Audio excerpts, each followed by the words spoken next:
Vamos agora para a questão 49 da prova de Ciências da Natureza do Enem 2011, tendo como base aqui a questão da prova do caderno amarelo.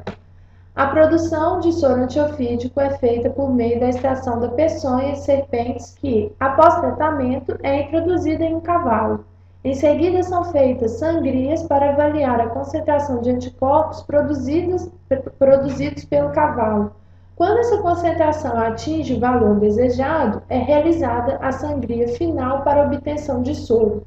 As hemácias são devolvidas ao animal por meio de uma técnica denominada plasmaferese, a fim de reduzir os efeitos colaterais provocados pela sangria. Que efeitos são esses, né? A sangria ela retira glóbulos vermelhos, né, do sangue.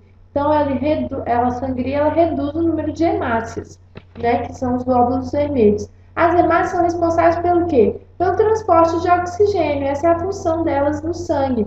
Se eu diminuo a quantidade de hemácia, eu vou diminuir também o transporte de oxigênio, tá? Então, seguindo aqui para a pergunta, a plasmaferese é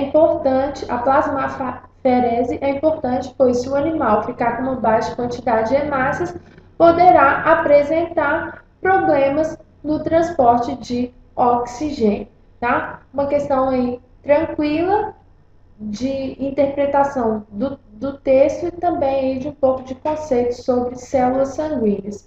Bom, se vocês quiserem acompanhar a correção de outras questões da prova do Enem 2011, acompanhe aí pelo site quadro.com.br. Bons estudos, sucesso e até a próxima aula.